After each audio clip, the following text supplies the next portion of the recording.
Hello everyone, welcome to the class. ये extension and education का हमारा सेकंड लेक्चर है। इससे पहले हमने सीडी, सीटी और फूड एंड न्यूट्रिशन को कवर कर लिया है। वो सभी वीडियो इसी चैनल पर हैं और जाकर आप देख सकते हैं। और जो भी आपको अगर उसमें कोई भी टॉपिक ये ऐसे लगे कि ये नहीं हो पाया है, बहुत इंपॉर्टेंट था, तो आप प्लीज़ कमेंट बॉक्स में कमेंट करके आप मुझे बताएं। वो उसको कोशिश करने की कंप्लीट करने की कोशिश करूँगी।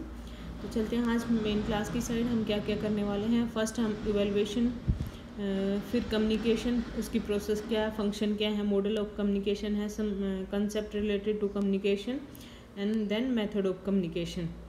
चलते हैं। इवेलुएशन टू टाइप्स की है, फॉर्मेटिव, समेटिव। ये डायरेक्टली क्वेश्चन में आया हुआ था कि जैसे फॉर्मेटिव है gather information for development of a effective extension programme. फिर समेटिव है try to measure end results of the, ये क्या है, पहले हम करेंगे फॉर्मेटिव की, हम एक्सटेंशन प्रोग्राम को इफेक्टिव बनाने के लिए, बिफोर है ये आफ्टर है।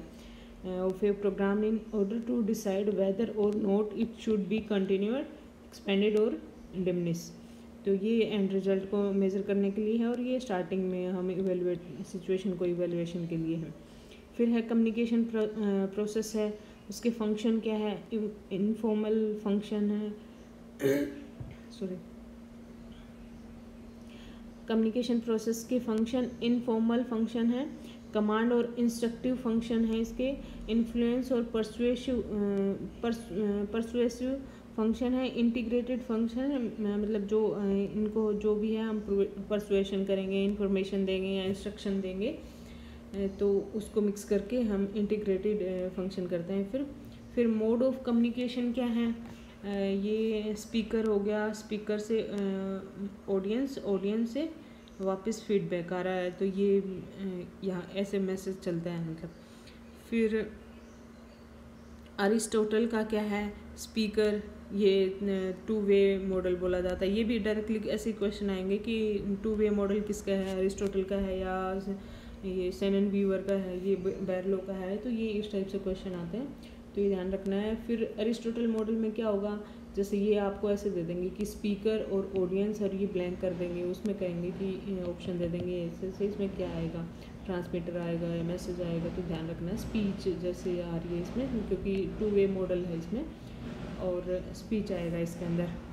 फिर है सेनन वीवर का, तो इसमें 5 स्टेप्स हैं, सोर्स है, ट्रांसमीटर है, ट्रांसमीटर ये भी पूछ लेंगे, ट्रांसमीटर है वो किसने यूज़ किया हुआ है, सेनन वीवर ने यूज़ किया हुआ है। फिर सिग्नल है, रिसीवर है, और फिर मतलब उसके कैसे जा रही है ये, इसमें वापस कैसे जा रही है। फिर बैरलो है, SMCR मॉडल किसको बोलते हैं ये भी पूछ लेते हैं, SMCR बहुत इंपॉर्टेंट मॉडल है ये।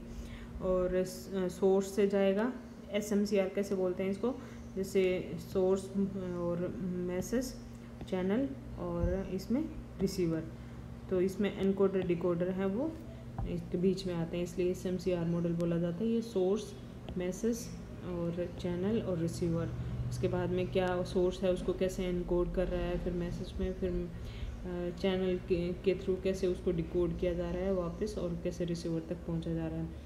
तो ये टू वे मॉडल है, इसमें ट्रांसमीटर और सिग्नल ये यूज़ हो रहे हैं, और फिर इसमें ये SMCR मॉडल बोले जाते हैं। तो ये बहुत ही इंपॉर्टेंट है, इससे ज़्यादा कोई पूछते भी नहीं है, और इसलिए मैं बिल्कुल आपको एग्जैक्टली जो बिल्कुल शॉर्ट में बता रही हूँ। फिर है सिस्टम का मॉडल, वो क्या क्या है, उसमें सोर्स है, सिग्नल होंगे और डेस्टिनेशन, तो इसमें इनकोडर डिकोडर है, लेकिन इसमें सिग्नल है, वहाँ पे मैसेज और फिर रिसीवर ऐसे। तो SMCR मॉडल आपको बैरलो को बोला गया है।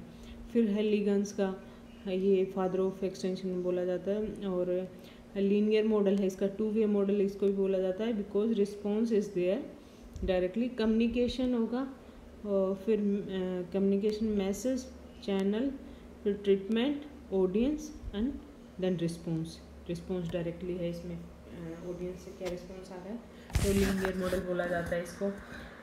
फिर है रोगर एंड शूमेकर, SMCRE मॉडल बोला जाता है इसको। सोर्स है, मैसेज है, चैनल है, रिसीवर्स है, और उसका इफ़ेक्ट क्या है। तो आपको प्लीज़ ये बहुत अच्छे से याद करने हैं, इसमें कैसे भी पूछ लेते हैं कि शूमेकर का कौन सा है, या फिर बेरलो का कौन सा है, या फिर लिगन्स का क्या मॉडल है, क्या नाम से बोला जाता है, और उसमें क्या क्या मतलब यूज हो रहे हैं। फिर है some concept related to communication, perception, process by which an individual maintain contact, मतलब आप कैसा परसीव करवा रहे हो फार्मर्स को कि आपकी क्या पर्सनैलिटी है, या फिर आप क्या तो आपका इंटरेक्शन जो स्टार्टिंग में होगा वो परसेप्शन बनाता है जो फार्मर्स के बीच में। Communication Fidelity, faithful performance by all elements, मतलब अपोजिट टू नॉइस। आपका कोई भी जो आप मतलब एड्स ले रहे हैं, जो कम्युनिकेशन एड्स हैं, या फिर कोई भी किसी भी सोर्स से आप उसको मैसेज को देना चाह रहे हैं, तो वो उसका कम्युनिकेशन फिडेलिटी होने, मतलब परफॉर्मेंस ऑफ फेथफुल होनी चाहिए, ना कि आप गलत मैसेज दे रहे हो या फिर गलत डिकोड करके दे रहे हो, इस टाइप से। कम्युनिकेशन गैप है, difference between what was communicated by the extension and agent and what has actually been received by the audience। इसमें ये है कि एक्सटेंशन एजुकेशन हो सकता है कोई चीज़ मतलब अच्छे से बता रहा है और लेकिन उसका डिकोड अच्छे से नहीं हो पाया, मैसेज मतलब वो किस उसमें फॉर्म में लेके गए हैं फार्मर हम, तो उनके द्वारा कैसे रिसीव हुआ है, तो वो कम्युनिकेशन गैप है। फिर empathy, to understand the other person frame of mind and accept the same project oneself into the role of another person, मतलब अपने आप को अदर के सिचुएशन में देखना और फिर वो करना कि कैसे आप मतलब उस सिचुएशन को उनके अकॉर्डिंग आप सेट कर सकते हो। फिर प्रोपोगेंडा, ये डायरेक्टली डेफिनेशन में ही आते हैं, एम्पैथी की डेफिनेशन आ जाएगी, या फिर प्रोपोगेंडा की, या किसी भी चीज़ की इनमें से जो भी दे रखा, कम्युनिकेशन गैप की है डेफिनेशन दे देंगे और फिर ऑप्शन देंगे ऐसे। Propaganda often suppress the truth presently only communicator side of the arguments, जैसे पॉलिटिशियंस वगैरह यूज़ करते हैं कि ट्रूथ जो बहुत बड़ा चढ़ाकर बोलते हैं और उसमें मतलब कम्युनिकेटर ही बोलेगा, तो ये प्रोपोगेंडा होते हैं। कोई भी चीज़ है, नई चीज़ है, उसको एक्सप्लेन करना है या कुछ अलग से बोलना है, तो उसको इसमें ये है कि स्प्रेस द ट्रूथ को स्प्रेस किया जाता है मेनली। फिर है publicity based on the truth, ये पब्लिसिटी है ट्रूथ बेस्ड होगी। Persuasion more democratic influencing the audience, मतलब कैसे इन्फ्लुएंस कर रहे हैं लेकिन उसमें डेमोक्रेटिक अप्रोच होगी। फिर है communication method based on the use, बहुत ही इम्पोर्टेंट है और बहुत क्वेश्चन आते हैं इसमें से। तो पहले तो यही आ जाएंगे, इंडिविजुअल मेथड हैं वो कौन से हैं, ग्रुप हैं वो कौन से हैं, मास कौन से हैं, तो ये ध्यान रखना है। ये मैंने इसलिए चार्ट एक जगह पे बनाया हुआ है। इंडिविजुअल हैं फार्म होम विजिट, ऑब्वियसली हमें एक पर्सन भी कर सकता है जाके। फिर फार्मर्स कॉल है तो एक ही पर्सन से कॉल होती है। पर्सनल लेटर है, सिंगल भेज रहे हैं, पर्सनल है इसलिए। अडोप्टिव और मिनी किट दे रहे हैं या कोई अडोप्टिव किट दे रहे हैं, ट्रायल करवा रहे हैं तो वो भी सिंगल हो सकती है। ये एक्चुअल में उसमें भी हो सकती है, ग्रुप में भी, लेकिन ट्रायल यहाँ पे इंडिविजुअल भी दे रखी है तो ट्रायल हम इंडिविजुअली करा सकते हैं। फार्म क्लिनिक है वो भी वही होगा, इंडिविजुअल में आएगा। फिर ग्रुप में डेमोन्स्ट्रेशन देना है तो ऑब्वियसली हम बहुत सारे लोगों को इकट्ठा करेंगे ताकि अच्छे से हम उसको डेमोन्स्ट्रेट कर पाएँ और एक दूसरे को लोग इन्फ्लुएंस भी कर पाएँ, तो इसलिए हम रिजल्ट डेमोन्स्ट्रेशन, मेथड डेमोन्स्ट्रेशन ये करते हैं। फिर ग्रुप मीटिंग तो ऑब्वियसली ग्रुप में ही है तो ग्रुप मेथड होगा। स्मॉल ग्रुप ट्रेनिंग होगी, ट्रेनिंग दे रहे हैं। फील्ड डे और फार्मर्स डे, तो यहाँ पे हम बहुत सारे लोगों फार्मर्स को इकट्ठा करके और उनको उनके फीडबैक लेते हैं, उनकी सक्सेस स्टोरी वगैरह ये पूछते हैं कि हमने कैसे किया और क्या आप कर सकते हैं या आप क्या काम कर रहे हैं, इस टाइप से उनकी जो नॉलेज है वो ले रहे हैं और उनको फिर एक्स्ट्रा दे रहे हैं। फिर है स्टडी टूर, मतलब कहीं पे भी आपको जैसे किसान मेला में लेके जा रहे हैं या फिर कोई और बॉटनिकल गार्डन या कहीं पे भी फार्मर्स को लेके जा रहे हैं कुछ स्टडी पर्पज़ के लिए, तो इसमें ग्रुप मेथड में आएगा। फिर मास है, पब्लिकेशन कर रहे हैं, फार्म पब्लिकेशन है, पैम्पलेट वगैरह। फिर मास मीटिंग्स कर रहे हैं, बहुत सारे लोगों को इकट्ठे कई गाँव के या फिर किसान मेला वगैरह में, इनमें भी मास मीटिंग करते हैं।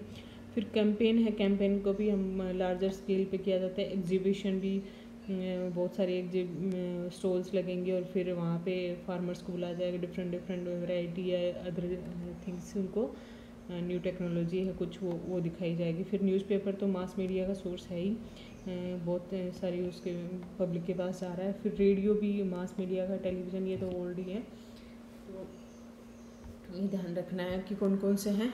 फिर इंडिविजुअल मेथड में उसके क्या होंगे, फर्स्ट हैंड एक्सपीरियंस होगा कि वो डायरेक्टली कांटेक्ट में आ रहा है। फिर बिल्डिंग रेपो में अच्छा होगा, वेरी फ्यू पीपल रहते हैं तो ये इसलिए सक्सेस है। फिर ग्रुप में मोर इफेक्टिव, या ये ध्यान रख लेना हाईएस्ट इफेक्टिव है ये, 15 to 20 स्मॉल है, 25 to 50 है, मीडियम है, 50 to 100 है, लार्ज पे है। फेस टू फेस इंट्रैक्शन इसमें भी रहती है। और motivate people to accept change due to group influence अच्छा रहता है इसके अंदर, क्योंकि एक दूसरे को बताते हैं कि मैंने जैसे कोई सक्सेस हो भी गया है, या फिर वो बिलीव भी करते हैं जो फार्मर्स हैं अपने आप पे, एक दूसरे पे, कि भाई ये मैं टेक्नोलॉजी मैंने अप्लाई की थी और ये ऐसे ऐसे हो गया, तो सक्सेस स्टोरी बनती है इसमें। फिर लेस एक्सपेंसिव होगा, क्योंकि एक चीज़ को बार बार उसी चीज़ को बताएं तो एक्सट्रीम हो जाता है। और बेस्ट मेथड बोला जाता है एक्सटेंशन के लिए, ये ध्यान रखना है। फिर रिजल्ट डेमोन्स्ट्रेशन का एक्सप्लेन किया हुआ है, to showing its distinctly superior result of new innovation. Method demonstration में क्या होगा, how to carry out an entirely new practice or an old practice in better way. तो ये ध्यान रखना है, एंटायरली चेंज होगा इसमें, न्यू प्रैक्टिस है उसको, और ये ओल्ड प्रैक्टिस है उसको भी बेटर वे में देना। और सुपीरियर इसमें ये होगा कि जैसे ओल्ड रिजल्ट हैं आपके और उसी में कुछ हल्के फुल्के चेंजेस कर दिए, और उसमें ये दिखाना है कि ये टेक्नोलॉजी अब बेटर आ गई है, अपडेशन में आ गई है, अपडेट होके आ गई है और ये अच्छे रिजल्ट्स दे रही है इसमें। तो फिर क्या है कि showing worth of already tested technology, ये है। तो ये न्यू इनोवेशन लेके आए हैं उसके लिए। फिर मास कम्युनिकेशन में के मेथड में फार्म पब्लिकेशन है, ये भी डायरेक्ट क्वेश्चन पूछ लेते हैं, जैसे फोल्डर को डिफाइन कर देंगे, बुलेटिन को डिफाइन कर देंगे। तो लीफलेट क्या है, single printed seat of paper of small size, उसमें क्या रहती है, प्रिलिमिनरी इंफॉर्मेशन रहती है, स्मॉल होती है। तो सिंगल प्रिंटेड सीट होती है पेपर की, स्मॉल साइज रहता है इसका, और इन्फॉर्मेशन है वो प्राइमरी इन्फॉर्मेशन रहती है। फोल्डर है वो बिग है, और सिंगल प्रिंटेड सीट ही होगा वो भी, लेकिन इसमें एसेंशियल इन्फॉर्मेशन रहेगी, इसमें जो प्राइमरी इन्फॉर्मेशन रहती है वो रहती है। तो लीफलेट और फोल्डर में ये डिफरेंस है। और बुलेटिन है, बुलेटिन प्रिंटेड बाउंड बुकलेट है, इसमें बहुत सारी वो होंगी, मतलब सीट्स रहती हैं जैसे, और इसमें कॉम्प्रिहेंसिव इन्फॉर्मेशन होगी। न्यूज़लेटर मिनिएचर न्यूज़पेपर बोला जाता है, जैसे कोई भी न्यूज़पेपर है स्मॉल सा बना दिया उसमें कि एक ही केवी के इन्फॉर्मेशन दे रहा है उसके अंदर, तो वो मिनिएचर न्यूज़पेपर दे रहे हैं कि उसको यहाँ पे हमने एक अदर इनोवेशन बता दी, यहाँ पे दूसरी बता दी, या फिर ड्रॉबैक्स बता दी, इस टाइप से। फिर जनरल मैगजीन्स, कैंपेन है an intense activity for motivating communicating to action to solve a problem or satisfying need. Example grow more food campaign, pulse polio, ये वाले इसके हैं कैंपेन के। मतलब क्या है कि मास को हम यूज़ करेंगे और उसमें मोटिवेट करने के लिए, कम्युनिकेट करने के लिए हम उसको परसुएशन करते हैं उनका। और इंटेंसली मतलब इंटेंस एक्टिविटी है, मतलब हाईली एक्टिव एक्टिविटी है ये। और फिर है एग्जीबिशन, इसका ही साइज दे रखा है, वो 2 मीटर और 56 to 60 सेंटीमीटर मतलब डिस्प्ले करते हैं कोई भी मॉडल है। Systematic display of model specimens, charts, photographs, picture, poster, information etcetera. तो एग्जीबिशन जैसे फार्मर्स फेयर्स या कृषि मेला जो बोलते हैं उसको। फिर वर्कशॉप है, यहाँ पे apply practice skill under expert supervision. Workshop में मतलब जो भी इसमें भी स्टॉल्स वगैरह लगती हैं, और वहाँ पे जैसे इन्फॉर्मेशन जो भी होगी वो स्किल्स होंगी जो कि हमने ऑलरेडी कर चुके हैं, और उसको अप्लाई करने की कोशिश करते हैं, अंडर एक्सपर्ट सुपरविजन रहता है इसमें। फिर रेडियो स्क्रिप्ट है, इसमें ये बोल रखा है कि क्या कितने वर्ड्स रहते हैं, 140 वर्ड्स पर मिनट, ये इसका वो है। फिर ये कुछ प्रोजेक्टिव टेक्निक्स हैं किस लिए काम आती है कि साइकोलॉजी को चेक करने के लिए, बस ये प्रोजेक्टिव टेक्निक के नाम है। इंक्प्लोट भी प्रोजेक्टिव टेक्निक है। वर्ड कंप्लीशन टेक है, और सेंटेंस कंप्लीशन टेक्स्ट है, जैसे कोई वो दे दिया हमने, सेंटेंस दे दिया लेकिन उसमें कुछ वर्ड मिसिंग है, तो उसको उसको मतलब मीनिंग को समझ के और मैंने वर्ड को पुट करना है। तो साइकोलॉजी को देखना है कि मतलब वो किस साइड में, जैसे बच्चे कुछ अलग अलग उसका आंसर देंगे तो वो साइकोलॉजी को टेस्ट करता है कि ये किस साइड है इसकी थिंकिंग है। फिर ऐसे ही वर्ड कंप्लीशन टैग है, जैसे कोई भी जैसे ये देते हैं, जैसे IPN दे दिया, तो कोई इसको पिन बना रहा है या फिर कोई इसको नीप बना रहा है, तो इस टाइप से उसकी वो थिंकिंग देखी जाती है कि उस स्टार्टिंग में आप किस साइड थिंकिंग कर रहा है। फिर ये भी है, टेट भी है, थीमेटिक अप्रिशिएशन टेस्ट। एक थीम्स दे देंगे, उस पर आपको स्टोरी बनाने के लिए बोलेंगे कि ये थीम है और इस पर आपको स्टोरी बनानी है, या फिर मतलब कोई भी किसी टाइप से भी हम टेस्ट कर सकते हैं। थीम दे दी, उस पर ड्राइंग करवा दी, या फिर तो उसकी थिंकिंग चेक होती है कि वो किस टाइप से वो उसकी थिंकिंग कर रहा है, डिफरेंट। फिर ऐसे इंक ब्लोट है, ink paper piece of paper लिया और उस पर इंक को ब्लोट कर दिया, तो वो जो पिक्चर आती है उसको मतलब चेक करते हैं कि वो बच्चा किस वे में थिंकिंग कर रहा है, और बच्चा या कोई भी मतलब किसी पे भी वे पे। तो ये प्रोजेक्टिव टेक्निक्स हैं, ये ध्यान रखना। और ये भी क्वेश्चन में पूछे जाते हैं, टेट है ये प्रोजेक्टिव टेक्निक है या नहीं है, तो इसमें सिर्फ ये भी पूछ लेते हैं कि कौन सी प्रोजेक्ट टेक्निक का पार्ट है। तो आज के लिए इतना ही गाइस, मिलते हैं हम नेक्स्ट क्लास में। आप प्लीज़ बार बार सुनिए, और जो भी आपको कमी लग रही है तो आप प्लीज़ कमेंट बॉक्स में ज़रूर बोलें कि ये इस टॉपिक पे नहीं बनाया है, तो मैं कोशिश पूरा करूँगी कि मैं इसको आपके लिए प्रोवाइड करूँ मटेरियल को।